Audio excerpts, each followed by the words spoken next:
کھنو خدا دے بندے ہو اللہ دے پاک نبی دی محفل دے وچ تشریف کھنو شاید کہ کملی والے مہربانی چا فرماویں تا تہاڈی ساڈی بگڑی سنور بنے میں عرض پیا کرنا ہم سنو جے میرے دکھڑے سناوا یا رسول اللہ جے آنکھو تا مدینے میں بھی آواں یا رسول اللہ میں اپنے شوق نو ویکھاں تے اپنے آپ نو ویکھاں میں کیڑے مان تے گھر وچ بلاواں یا رسول اللہ میں کیڑے مان تے گھر وچ بلاواں یا رسول اللہ اے ہن خطاب سی شان واسطے دعوت دے سا محترم جناب صاحبزادہ بھائی محمد طیب شاہ صاحب جڑا کہ سونی انداز دے نال سونی آواز دے نال آپ قرآنی وجدانی خطاب سنے سن تہاڈے ساڈے قلوب و اذہان کو منور فرمے سن نعرہ تکبیر نعرہ رسالت نعرہ خلافت نعرہ حیدری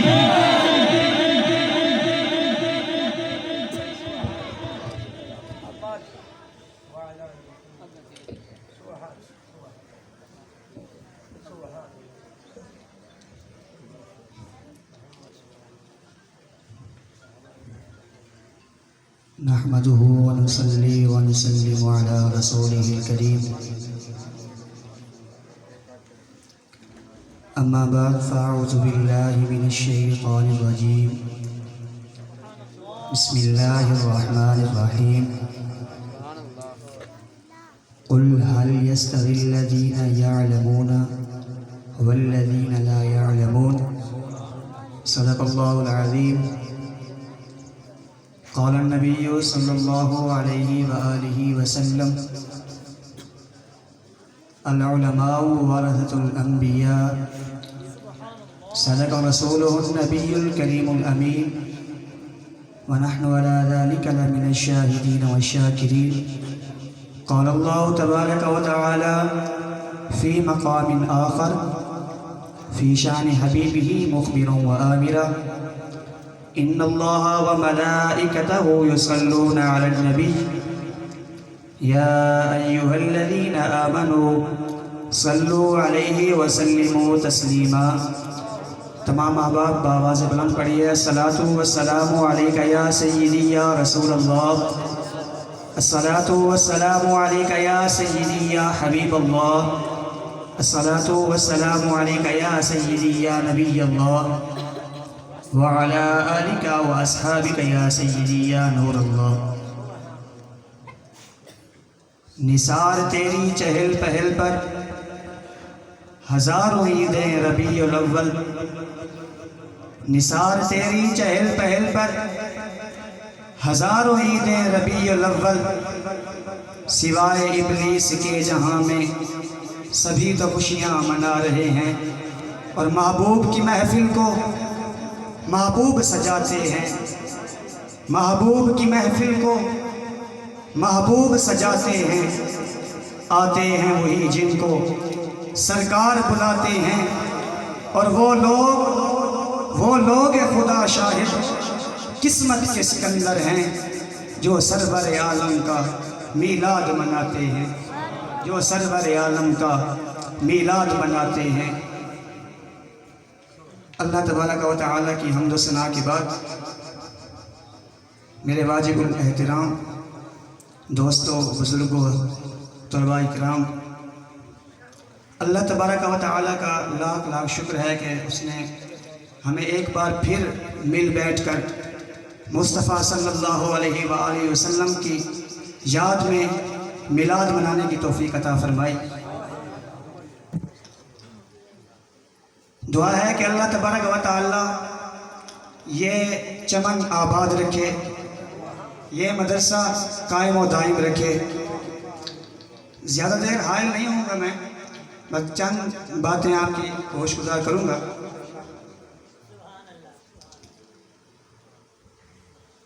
اللہ تبارک و تعالی نے قرآن مجید میں ارشاد فرمایا، قل اے محبوب فرما دیجئے، هل يستوي الذین یعلمون والذین لا یعلمون۔ ایک سوالیہ جملہ اور اس سوال کے اندر انکار چھپا ہوا ہے کہ اے محبوب آپ فرما دیجئے، کیا وہ لوگ جو اہل علم ہیں اور وہ لوگ جو اہل علم نہیں ہیں یعنی جاہل ہیں، کیا وہ برابر ہو سکتے ہیں؟ ہے تو سوال، لیکن اس کے اندر انکار چھپا ہوا ہے۔ مقصد یہ تھا بتانے کا کہ محبوب اہل علم اور جاہل لوگ کبھی بھی برابر نہیں ہو سکتے، چاہے کچھ بھی ہو جائے، اہل علم اور جاہل لوگ کبھی نہیں برابر ہو سکتے۔ اگر ہم ابتدائی دنیا سے دیکھیں تو ہمیشہ اہل علم ہی فوقیت پر رہے ہیں۔ اللہ تبارک و تعالی نے حضرت آدم علیہ السلام کو فوقیت دی فرشتوں پر، تو وہ علم کی وجہ سے تھی۔ حضرت خضر علیہ السلام کو تو فوقیت دی حضرت موسیٰ پر، وہ بھی علم کی وجہ سے تھی۔ اور اسی طرح حضور نبی اکرم صلی اللہ علیہ وآلہ وسلم کو تمام انبیاء کرام پر فضیلت دی، فوقیت دی، تو وہ بھی علم کی وجہ سے تھی۔ ویسے تو حضور سراپا معجزہ تھے، لیکن ان میں سے ایک معجزہ حضور کا یہ علم بھی تھا۔ علم کی وجہ سے حضور نبی اکرم صلی اللہ علیہ وآلہ وسلم تمام انبیاء کرام سے افضل ہوئے۔ اللہ تبارک و تعالی نے دنیا میں لوگوں کی ہدایت اور رہنمائی کے لیے انبیاء کرام کو مبعوث فرمایا۔ انہوں نے ہدایت کی، لوگوں کو بتایا دین کا راستہ۔ پھر یہ سلسلہ چلتا رہا، حضور نبی اکرم صلی اللہ علیہ وسلم پر یہ آ کر سلسلہ رکا۔ حضور نبی اکرم صلی اللہ علیہ وآلہ وسلم کو بھی یہ منصب دیا گیا کہ آپ بھی لوگوں کی ہدایت اور رہنمائی کریں، تو حضور نبی اکرم صلی اللہ علیہ وآلہ وسلم نے بھی ہدایت اور رہنمائی شروع کر دی، اور آپ کو آخری نبی کا بنا کر بھیجا۔ آپ کے بعد نبوت کا دروازہ ہمیشہ کے لیے بند کر دیا۔ حضور کے ظاہری وصال کے بعد اب لوگوں کی ہدایت اور رہنمائی کرنی تھی، لوگوں کو سیدھا راستہ دکھانا تھا، لوگوں کو دین کا راستہ دکھانا تھا۔ تو پھر اللہ تبارک و تعالیٰ نے یہ ڈیوٹی، یہ فرض علماء کرام کے ذمہ میں لگا دیا۔ فرمایا کہ علماء ہی اب اس منصب کو آگے لے کر چلیں گے، لوگوں کی ہدایت اور رہنمائی کریں گے۔ پھر حضور نبی اس علماء کرام کے لیے اللہ تبارک و تعالیٰ نے قرآن مجید میں بھی متعدد مقامات پر علماء کی شان بیان کی اور احادیث میں بھی بیان فرمائی۔ چنانچہ حضور نبی اکرم صلی اللہ علیہ وآلہ وسلم نے فرمایا، العلماء ورثۃ الانبیاء، علماء جو ہوتے ہیں یہ انبیاء کے وارث ہوتے ہیں۔ ایک اور حدیث میں ہے کہ حضور نے فرمایا کہ علماء جو ہیں وہ بنی اسرائیل کے نبیوں کی مثل ہیں، یعنی اتنا مرتبہ دیا گیا علماء کرام کو۔ اب حضور نبی اکرم صلی اللہ علیہ وسلم نے فرمایا علماء جو ہیں یہ انبیاء کے وارث ہیں، اور نبی کی وراثت جو ہوتی ہے وہ مال نہیں ہوتی، نبی کی وراثت جائیداد نہیں ہوتی، نبی کی وراثت اولاد نہیں ہوتی، نبی کی وراثت کچھ بھی نہیں ہوتی۔ ہر نبی نے جو بھی وراثت چھوڑی تھی وہ علم کی وراثت چھوڑی تھی، اور اسی علم کی وراثت میں سے علماء کرام کو عطا کر دیا گیا۔ اب علماء کرام ان کے حقیقی وارث ہیں، اب یہ دین کا کام آگے پھیلا رہے ہیں۔ علماء کرام حضور نبی اکرم صلی اللہ علیہ وسلم کا دین آگے پھیلا رہے ہیں۔ یہ ڈیوٹی اللہ تبارک و تعالیٰ نے علماء کرام کے سپرد کر دی۔ اس حدیث پر ایک آپ کو دلچسپ سا واقعہ سنانا چاہوں کہ محمود غزنوی، وہ بادشاہ گزرا ہے، اس کو لوگ تانا دیا کرتے تھے کہ تو سبکتگین، یہ لغت کی کتابوں میں دونوں طرح استعمال ہوتا ہے، سبکتگین بھی استعمال ہوتا ہے اور سبکتگین بھی استعمال ہوتا ہے۔ تو لوگ تانا دیا کرتے تھے کہ تو سبکتگین کا بیٹا نہیں ہے، تو کسی اور کا ہے۔ تو وہ شک میں پڑ گیا کہ یار یہ کیا بات ہوئی، لوگ مجھے تانا دیتے ہیں۔ پھر علماء کرام نے جب یہ حدیث بیان کی، العلماء ورثۃ الانبیاء، علماء جو ہوتے ہیں یہ انبیاء کے وارث ہوتے ہیں، تو پھر اس محمود غزنوی کو شک ہوا، مجھے لگتا ہے کہ یہ علماء اپنی شان بلند کرنے کے لیے یہ حدیث ایسے من گھڑت بیان کر رہی ہیں۔ اسے شک ہوا، یہ دوسرا شک تھا۔ تیسرا شک، اسے یہ شک ہوا کہ علماء فرماتے تھے کہ حضور نبی اکرم صلی اللہ علیہ وآلہ وسلم قیامت کے دن شفاعت فرمائیں گے، تو اسے یہ تیسرا شک تھا کہ کیا واقعی حضور شفاعت کریں گے کہ نہیں کریں گے، یا ہم مر کر مٹی ہو جائیں گے، یا قیامت کا دن آئے گا کہ بھی نہیں آئے گا، وہ شک میں تھا۔ تو یہ تین شک ہو چکے تھے اسے۔ تو ایک دن وہ جا رہا تھا، راستے میں اس نے ایک مدرسہ دیکھا، ایک مدرسہ دیکھا، گھپ اندھیرا تھا اس مدرسے میں۔ کیا دیکھتا ہے کہ ایک بچہ باہر ہاتھ میں کتاب لے کر چاند کی روشنی میں پڑھ رہا ہے۔ کتاب اس کے سامنے کھلی ہوئی ہے، وہ چاند کی روشنی میں دیکھ کر کتاب سے پڑھ رہا ہے، اور مشکل سے پڑھ رہا ہے، اسے دقت ہو رہی تھی۔ تو محمود غزنوی نے جب یہ حال دیکھا تو اس مدرسے میں چلا گیا۔ اس نے اپنے غلاموں کو کہا کہ اسے ایک دیا جلا کر دو، ایک لالٹین دو، چراغ کر کے دو، تاکہ یہ بچہ پڑھ سکے۔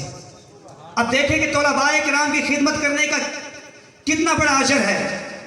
اب محمود غزنوی نے ایک چھوٹا سا چراغ جلا کر اس بچے کے پاس رکھ دیا اور کہا بیٹا اس چراغ سے دیکھ کر تو اپنے دین سیکھ لے، اپنے علم سیکھ لے، اپنا سبق یاد کر لے۔ تو اس بچے نے اسے دعا دے دی۔ اب محمود غزنوی جب گھر پہنچا تو رات کو بستر پر لیٹا، ظاہری آنکھ بند ہوئی اور دل کی آنکھ جاگ گئی۔ دل کی آنکھ کھلی تو خواب میں حضور نبی رحمت صلی اللہ علیہ وآلہ وسلم تشریف لائے اور فرمایا، اب اسے تین شک تھے کہ میں سبکتگین کا بیٹا ہوں کہ نہیں ہوں، دوسرا شک تھا کہ علماء انبیاء کے وارث ہوتے ہیں کہ نہیں ہوتے، تیسرا شک تھا کہ قیامت آئے گی کہ نہیں آئے گی۔ حضور نبی رحمت نے اسے ایک ہی جملے میں تمام جواب دے دیے، فرمایا اے سبکتگین کے بیٹے، سمجھ آئی ہو تو، اے سبکتگین کے بیٹے، پہلا شک ختم ہو گیا۔ جب حضور نے فرما دیا کہ تو سبکتگین کا بیٹا ہے تو واقعی وہ سبکتگین کا بیٹا ہے۔